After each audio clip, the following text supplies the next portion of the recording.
Hey you guys, so my boyfriend's working right now and it's nighttime, so I thought it'd be fitting for me to tell you guys a story about how my sister and I went to Portland 3 years ago and found out that our hotel room was haunted. It all started when we got there. The hotel seemed okay. It was very aesthetic. There was an indoor pool, an outside fireplace. Everything seemed great. We didn't have any problems at all until nighttime.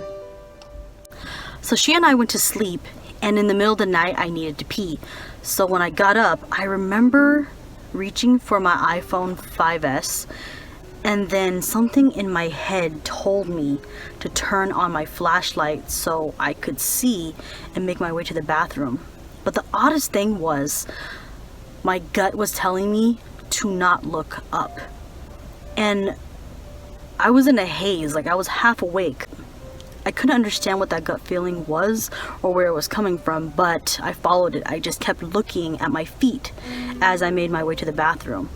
And when I got out, I remember standing there and just thinking, I should probably leave the light on. The very next day, we had like a ton of activities. We went to the Japanese garden, had some great Thai food, and I even went swimming at the indoor pool, which was pretty nice because the pool was heated. Everything was great.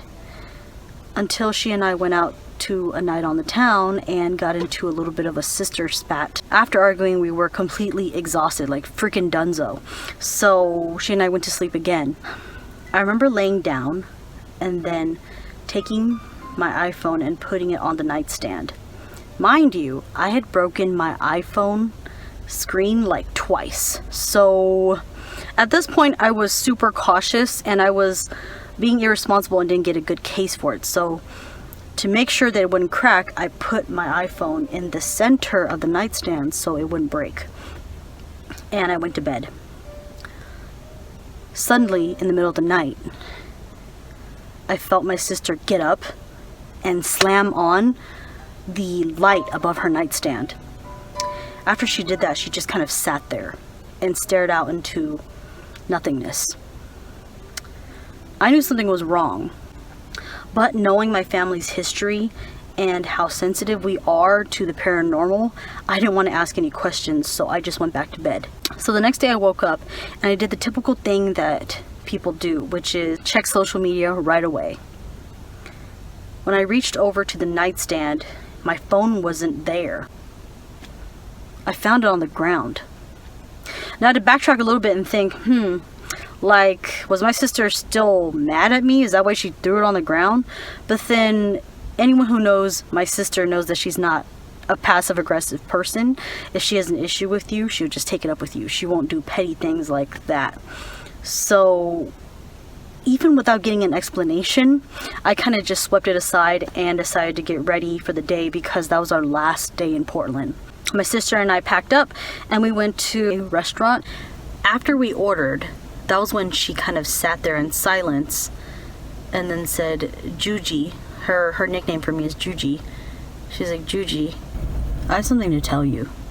And right away, I freaking knew it was something scary because I know my sister. So I was just like, what? And she was like, last night when I was sleeping, something happened. And I was like, what happened? She's like, well, I felt a creepy feeling wash over me, and then when I peeked open one eye, I saw the silhouette of a man at the foot of our bed watching us sleep.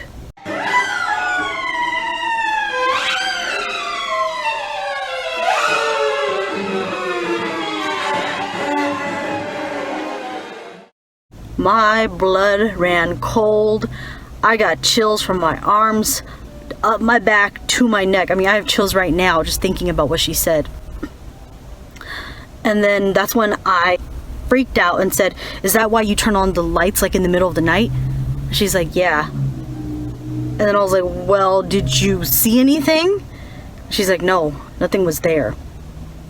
And let me just insert here that we are Asians. We're not very investigative people. If we happen to not see anything directly in front of us, we don't investigate. We just pretend like nothing happened and we just went back to sleep, and that's exactly what she did. Over the course of talking to her, everything started to make sense. The very first night made sense.